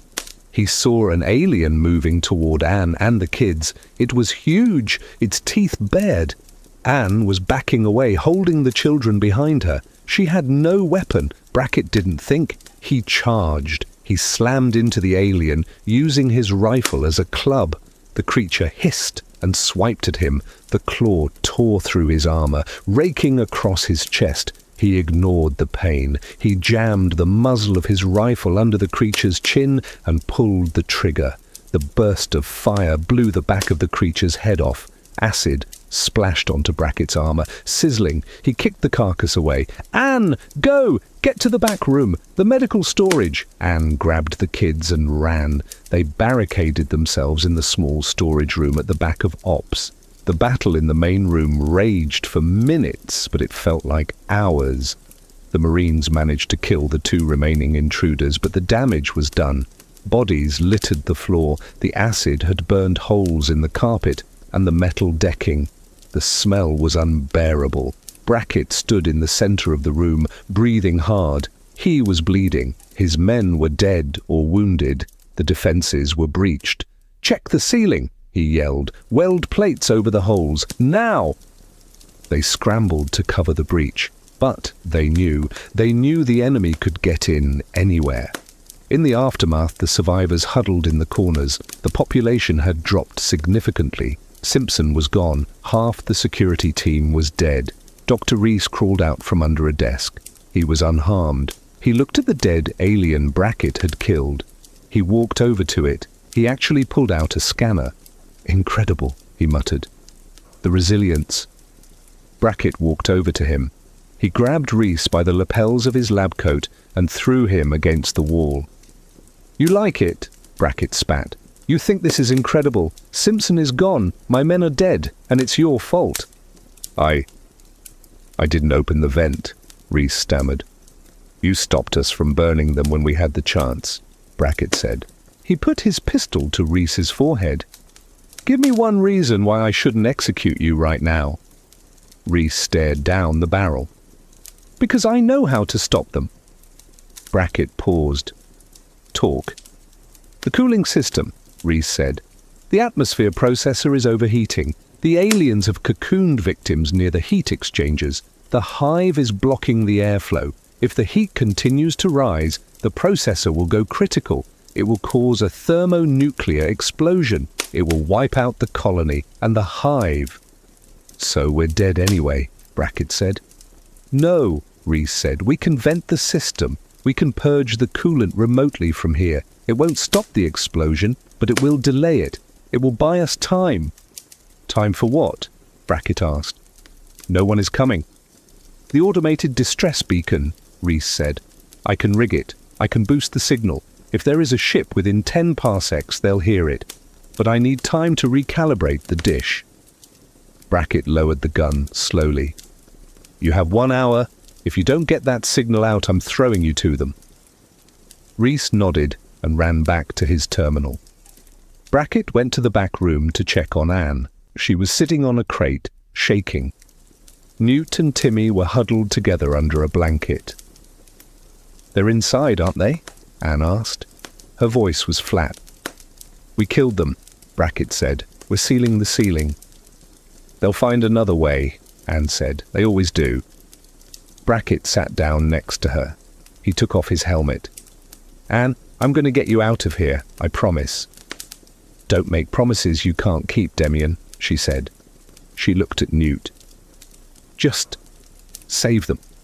If it comes down to it, save the kids. Let me go." "I'm saving all of you," Brackett said fiercely. Newt looked up from the blanket. Her eyes were wide. "They mostly come at night," she whispered. "Mostly?" Brackett looked at the little girl. It was a strange thing to say. It was daytime, technically. But on LV-426 it was always dark. The creatures didn't care about the clock. They cared about the hunt. Suddenly, a loud crash came from the main room. Then another. The barricades at the main door were buckling. The metal was groaning. "They're bashing it down," Lidecker yelled. "They're coming through the main door." Brackett jumped up. "Get back! Everyone get back!" The heavy blast doors, welded shut, were bending inward. Something massive was hitting them from the other side. The metal shrieked. Then acid began to eat through the hinges. The smoke billowed in. "Sentry guns!" Brackett yelled. "Activate the sentry guns in the hallway." He ran to the monitor. He saw the feed from the hallway cameras. The sentry guns were firing. The barrels were spinning, spitting out rounds. The hallway was a strobe-lit kill zone. Aliens were charging into the fire, exploding in sprays of acid and limbs. They were climbing over the bodies of the dead to get to the guns. "They're depleting the ammo!" Lidecker shouted. "Gun 1 is dry! Gun 2 is dry!" The aliens were relentless. They sacrificed themselves to push forward. It was a wave of biological hatred. "Retreat!" Brackett yelled. "Fall back to the medlab corridor. We can't hold ops." This was it. The colony was lost. They were being pushed deeper and deeper into the trap. "Anne, move the kids!" Brackett grabbed them. The blast doors finally gave way. They fell inward with a thunderous crash. The horde poured in. There were too many to count. The survivors ran. They ran through the back exit of ops, into the narrow corridors leading to the medical wing. It was a choke point. Reese was still at his terminal. "I'm almost done. The signal is boosting." "Reese, move!" Brackett shouted. "Just one more second." Reese hit the enter key. "Sent! The distress call is—" An alien dropped from the ceiling directly onto Reese. It didn't kill him, it grabbed him. Reese screamed as he was lifted into the air. He looked at Brackett, his eyes wide with terror. "Help me!" Reese shrieked. Brackett raised his rifle. He had a clean shot. He could save him. But he hesitated. He remembered the miners. He remembered Reese's arrogance. "Sorry, Doctor," Brackett whispered. He didn't fire. He turned and ran. Reese was dragged into the darkness, his screams cutting off abruptly. The survivors made it to the medlab corridor. They welded the door shut behind them. They were safe for another few minutes, but they were running out of room. Newt pulled on Brackett's sleeve. "Captain?" "Yeah, Newt." Brackett was reloading his weapon, his hands slippery with blood. "We can hide," Newt said. "In the ducts. The small ones. The monsters are too big." Brackett looked at the vent cover near the floor. It was small, too small for an adult, but big enough for a child. "No," Anne said. "We stick together." "Mommy, they're coming," Newt said. "We have to hide." Brackett looked at the door. The banging had started again. They wouldn't hold. "She's right," Brackett said. He looked at Anne. "The adults, we can't fit, but the kids can. They can move through the subfloor vents. They can get to the landing pad." "I'm not leaving them," Anne cried. "You have to," Brackett said. "If they stay here, they die. If they go in the vents, they have a chance. They know the way. You told me they play in there." Anne looked at Timmy. "Do you know the way to the landing pad, to the ship?" Timmy nodded, terrified. "Yes, I know the way." "Take your sister," Anne said, tears streaming down her face. She hugged them both. "Take her and go. Don't stop for anything. Don't make a sound." "Mom?" Newt started to cry. "Go!" Anne pushed them toward the vent. Brackett ripped the cover off. Timmy climbed in. He pulled Newt after him. "Here!" Brackett handed Timmy a locator beacon. "Keep this with you. If I get out, I'll find you." "Bye, Mommy," Newt whispered. Brackett put the grate back on. He looked at Anne. She was broken. She slumped against the wall. "They're safe," Brackett lied. He didn't know if they were safe, but it was better than watching them get torn apart. The door burst open. "Here they come!" Lydekker yelled. He fired his shotgun until it clicked empty. Then he drew his knife. A warrior alien impaled him on its tail and lifted him up. Brackett and the remaining survivors were cornered. It was the last stand. "Fire at will!" Brackett roared. He held the trigger down on his pulse rifle. The hallway lit up. Anne stood up. She grabbed a pistol from a dead colonist. She stood next to Brackett. She wasn't crying anymore. She was a mother who had just sent her children into hell to save them. She had nothing left to lose. "Come and get us, you bastards!" Anne screamed. She fired. The aliens swarmed over them. The darkness swallowed them whole. Deep in the vents, Newt and Timmy crawled. They heard the screams of their mother. They heard the gunfire die down. Then they heard silence. Newt stopped. She curled into a ball. "Keep moving, Newt," Timmy whispered, his voice shaking. "We have to keep moving." "They got Mommy," Newt whispered. "We have to go," Timmy said. He pulled her. They crawled through the dark, twisting metal tubes.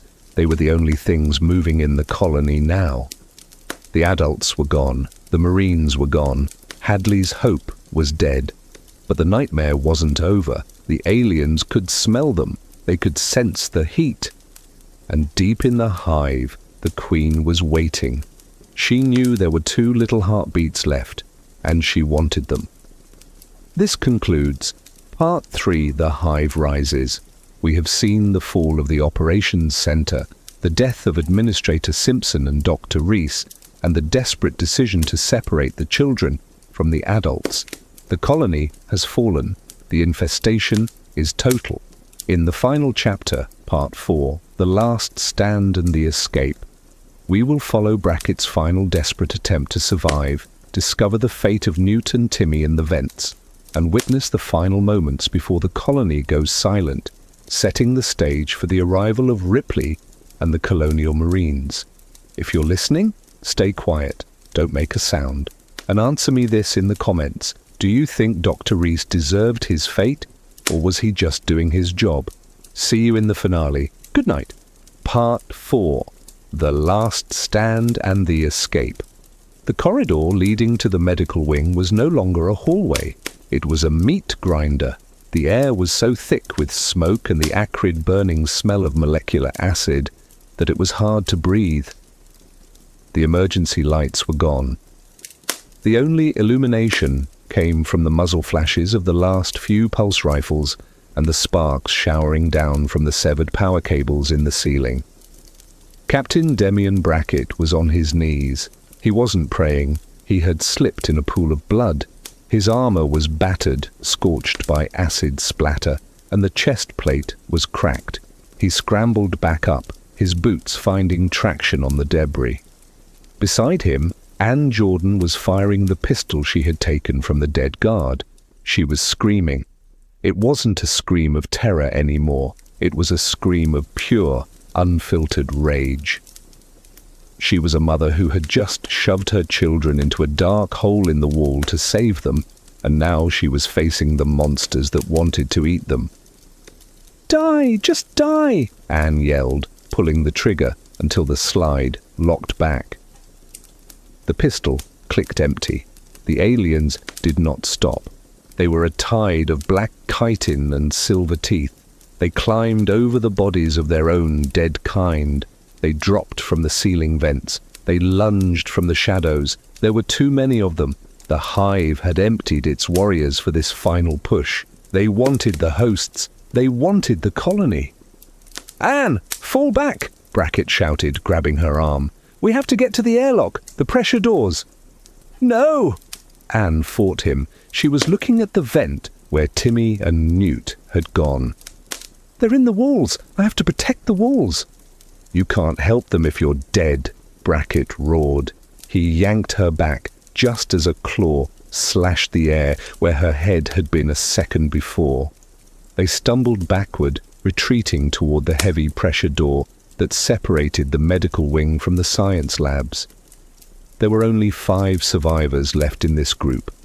Brackett, Anne, a wounded engineer named Snedden, and 2 others whose names Brackett couldn't even remember in the chaos. Snedden was limping, dragging a leg that had been crushed by falling debris. "Captain, they're behind us. They're cutting through the floor." Brackett spun around. The floor plates behind them were melting. Acid was dripping from the level above. The aliens were flanking them. They were surrounded. "Into the lab! Now!" Brackett shoved Snedden through the doorway. He pushed the other 2 survivors in. He turned to grab Anne. She was standing in the middle of the corridor. She was staring at a massive alien that had just unfolded itself from the darkness. It was larger than the others. It hissed, its inner jaw snapping out with a wet, crunching sound. "Anne!" Brackett lunged for her. But he was too slow. The creature didn't strike to kill. It struck to capture. It tackled her, its long spine tail wrapped around her waist. Anne didn't scream for help. She looked at Brackett. Her eyes were wide, filled with a terrible acceptance. She threw the empty pistol at the creature's head. "Run, Demian," she whispered. Then she was gone. The creature dragged her up into the ventilation shaft in the ceiling. Her boots kicked the air, and then she vanished into the dark throat of the colony. "No!" Brackett screamed. He raised his rifle and fired blindly into the hole. He fired until the weapon clicked dry. A hand grabbed his vest. It was Snedden. "Captain, we have to close the door. They're coming." Brackett looked at the empty hole. He looked at the swarm of monsters charging down the hall. He had failed. He had promised to save her. He had failed. He stumbled back into the science lab. He hit the control panel. The heavy blast door slammed shut, cutting off the screeching sound of the horde. He locked it. He welded the keypad with the butt of his rifle so it couldn't be opened again. Silence returned, but it was the silence of a tomb. Brackett slid down the wall, sitting on the floor. He put his head in his hands. He was shaking uncontrollably. The adrenaline was fading, leaving only horror and exhaustion. "What do we do now?" Snedden asked. His voice was small, like a child's. "They're gone. Everyone is gone." Brackett looked up. The lab was filled with specimens, jars of strange rocks, charts of mineral deposits. It was all so meaningless now. "We get out," Brackett said. His voice was gravel. "We don't die here." "How?" Snedden gestured to the walls. "They're everywhere. The shuttle is gone. The comms are dead." "There's another ship," Brackett said. He remembered something, a classified manifest he had seen on Simpson's desk weeks ago. "The Onager. It's a small geological survey vessel. It's parked on the auxiliary pad at the far end of the complex. It's not a shuttle. It's barely a rocket with a cabin, but it can reach orbit." "The auxiliary pad?" Snedden shook his head. "That's on the other side of the colony. We have to go through the garages, through the lower levels." "We go through the maintenance tunnels," Brackett said. He stood up. He checked his sidearm. He had 2 magazines left. "We move quiet. We don't engage unless we have to." He looked at the others. They were looking to him for hope. He didn't have any hope left, but he had duty. He had to survive. He had to tell someone what happened here. He had to warn the universe. "Let's move," Brackett said. Deep in the bowels of the colony, in the narrow, dusty world of the ventilation ducts, Timmy and Newt were crawling. It was dark. The only light came from the small flashlight Timmy held in his mouth. The metal was cold against their knees. The air smelled of stale dust and ozone. "My knees hurt," Newt whispered. She was dragging her doll Casey by the arm. "Shh!" Timmy stopped. He turned his head. "Did you hear that?" Newt froze. She listened. Far away, there was a thumping sound. Boom, boom, boom. It sounded like the colony's heart was beating. But it wasn't a heartbeat. It was the sound of heavy things moving. "Is it the monsters?" Newt asked. "Keep moving," Timmy said. He didn't answer her question. He was 12 years old, but in the last few hours, he had aged 10 years. He knew they were hunting them. They came to a junction. To the left, the shaft went up toward the roof. To the right, it went down toward the sub-basement. "Mummy said go to the landing pad," Timmy whispered. "That's up. We have to go up." They took the left turn. The shaft was steeper here. It was hard to climb. Timmy pulled Newt up. She was small and light, but she was tired. Suddenly the metal below them groaned. Scritch! Scratch! It was a sound right behind them, inside the vent. Timmy shone the light back down the tunnel. 2 glowing points of light reflected back. Eyes. No, not eyes. The shiny dome of a head. "Go!" Timmy pushed Newt. "Go faster!" "I can't," Newt was crying. "Crawl! Newt! Crawl!" the creature hissed. It was small, a runner. It scurried up the metal shaft, its claws digging into the steel for traction. It was fast. Timmy looked at the creature. He looked at his sister. He saw a small service hatch in the side of the duct. It was too small for him, but maybe... No, there was no time. He saw a heavy grate loose on the floor of the duct. "Newt, get to the top!" Timmy yelled. He stopped crawling. He turned around to face the monster. He grabbed the heavy iron grate. "Timmy!" Newt screamed from above him. "Go!" The alien lunged. Timmy swung the grate. It hit the creature in the face, knocking it back a few feet. The creature shrieked. It lashed out with its tail. The spike went through Timmy's shoulder. He screamed. It was a terrible, high-pitched sound that echoed through the metal tubes. "Timmy!" Newt tried to slide back down. "Run!" Timmy gasped. He grabbed the alien's head with his good arm, trying to hold it back. He was buying her seconds. "Run, Newt!" The creature bit down. Timmy's voice cut off. Newt scrambled backward. She kicked her feet. She turned and clawed her way up the vertical shaft. She didn't look back. She couldn't. She heard the wet tearing sounds below her. She heard the hissing. She reached the top of the shaft. She pushed open a grill and tumbled out into a small storage room. She slammed the grill shut and piled boxes on top of it, heavy boxes of spare parts. She sat on top of the boxes, clutching Casey. She held her breath. Thump! Thump! The creature hit the grill from the other side. The boxes shook. Thump! Newt closed her eyes tight. "Go away," she whispered. "Go away. Go away." The thumping stopped. The creature had lost interest, or maybe it was full. Newt was alone, truly alone. She looked around the room. It was dusty. There was a small vent near the floor, a hiding spot. She crawled into it. It was tight, cozy. She could see out, but nothing could get in easily. She curled up. She didn't cry. She had no tears left. She just stared into the dark. "I'm sorry, Timmy," she whispered to the plastic doll. "I'm sorry." Captain Brackett and his small group emerged from the maintenance tunnel into the garage sector. This was where the heavy lifters and the loaders were stored. It was a cavernous space, filled with shadows. "The auxiliary pad is through the east airlock," Brackett said. He checked the motion tracker he had taken from a dead Marine. The battery was dying. The screen was flickering. "Ping, 1 signal. Ahead." "Wait!" Brackett held up his hand. They crouched behind a yellow power loader. In the middle of the garage, a woman was walking. She was stumbling. She was wearing a lab coat. "Help me," she moaned. "Please." It was Dr. Maury. She was one of the scientists who worked with Reese. She looked unhurt, but she was terrified.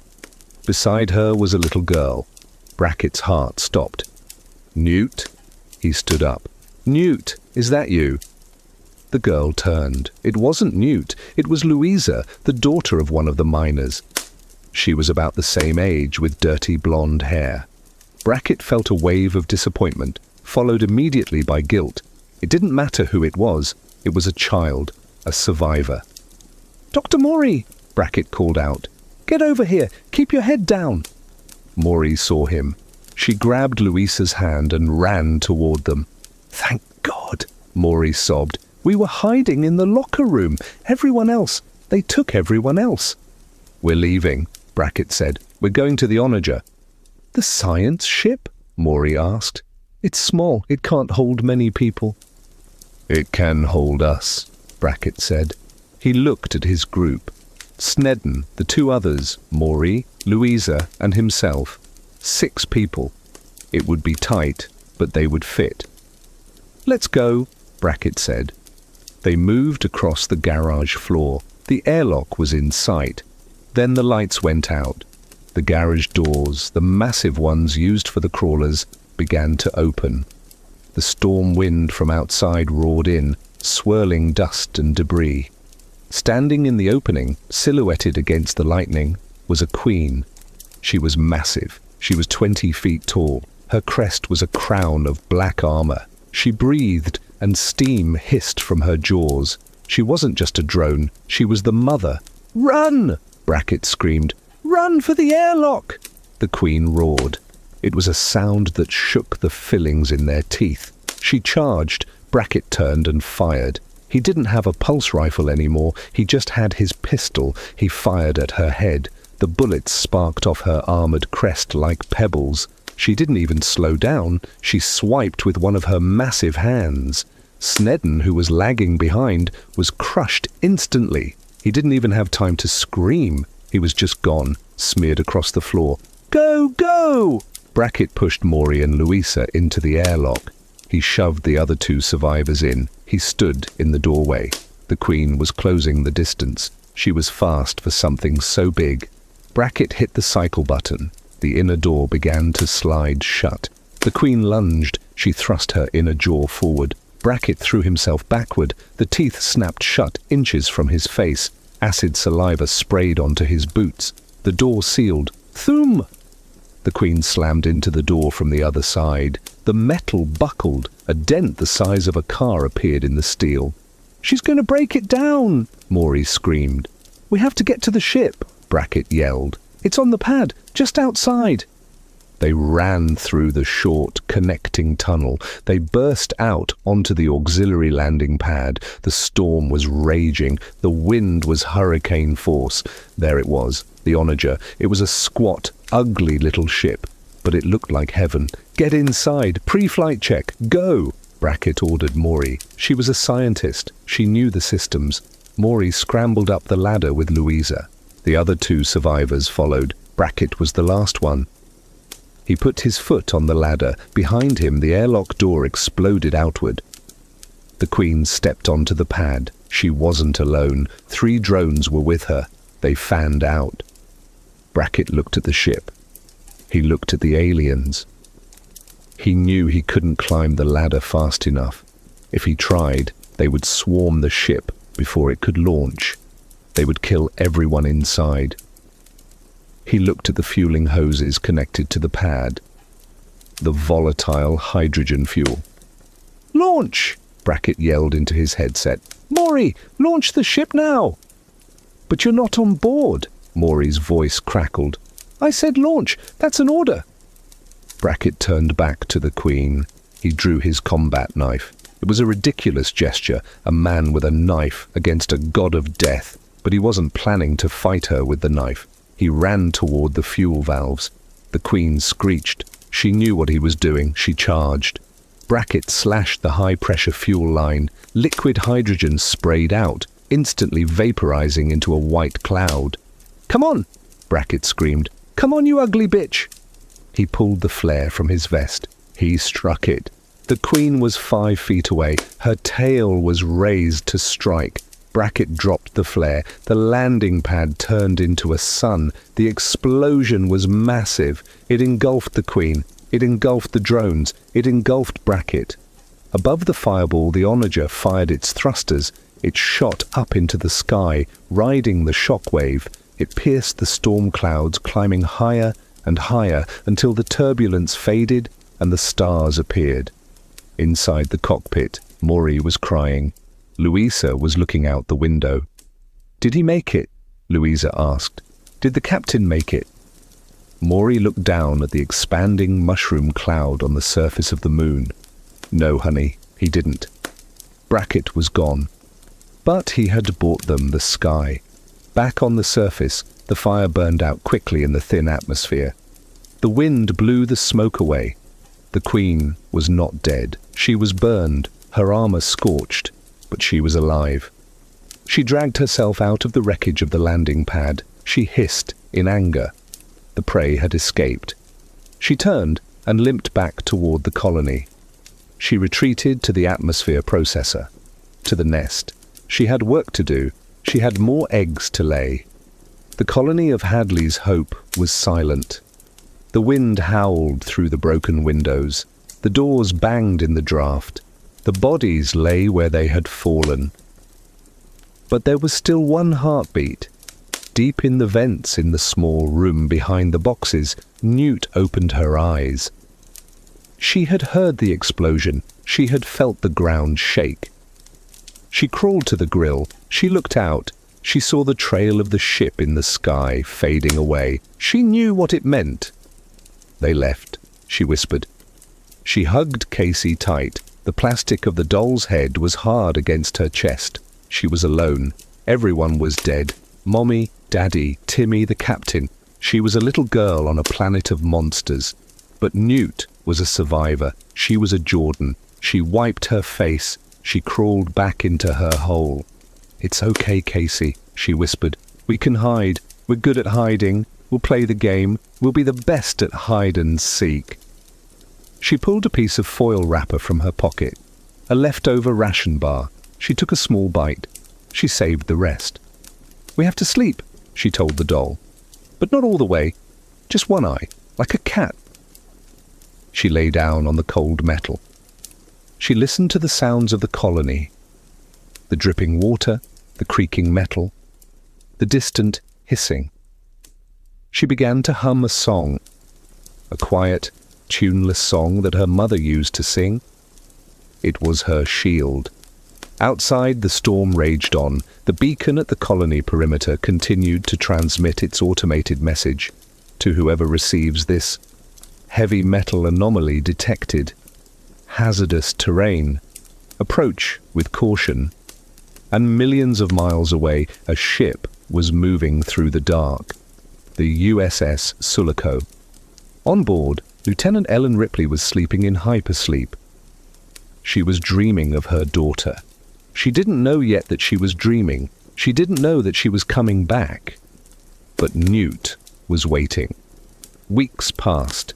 The colony became a ghost town. The aliens expanded the hive. They took over the lower levels. They cocooned the remaining cattle. Newt learned the patterns. She learned that they didn't like the bright emergency flares. She learned that they moved through the ceiling more than the floor. She scavenged water from the drips in the pipes. She found food in the abandoned cafeteria, sneaking in like a mouse while the dragons slept. She became a ghost herself, pale, dirty, matted hair. Her eyes became hard. She marked the days on the wall of her hideout.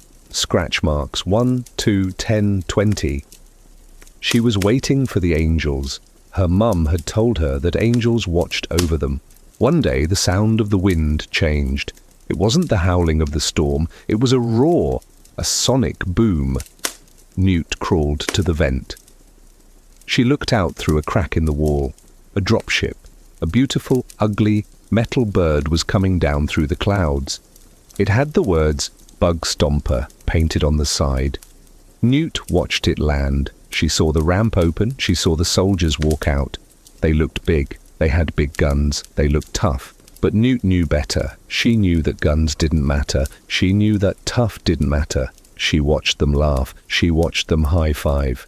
"It doesn't matter," she whispered to Casey. "It won't make any difference." She retreated back into the shadows. She would wait. She would watch. She would see if these new people were smart, or if they were just more food. She curled up in her nest, the last survivor of Hadley's Hope, the girl who lived, and the nightmare began again. This concludes the final chapter of the Hadley's Hope Infestation. We have walked the dark corridors with Captain Brackett. We have felt the heartbreak of Jorden. We have seen the sacrifice of Timmy.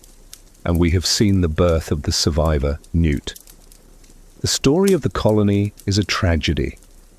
It is a story of corporate greed, of bad luck, and of the unstoppable force of nature that is the xenomorph.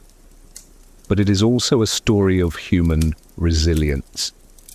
Even when the lights go out, even when the monsters are at the door, people fight. They fight for their families. They fight for their lives. Captain Brackett didn't make it, but he saved a life. He saved the future for someone. And Newt saved herself. When Ripley arrives, she finds a shattered world, but she finds Newt. And in that little girl, she finds her own redemption. But that is a story for another time. A story you probably already know by heart. Thank you for joining me on this journey to LV-426. I hope you are asleep now. I hope your dreams are safe. If you enjoyed this series, please check out the playlist for more Sleep to Lore videos. And one final question for the comments. If you were Newt, do you think you could have survived those weeks alone in the vents? Or would the silence have driven you mad? Let me know. Good night, sleep well, and remember, stay away from the eggs.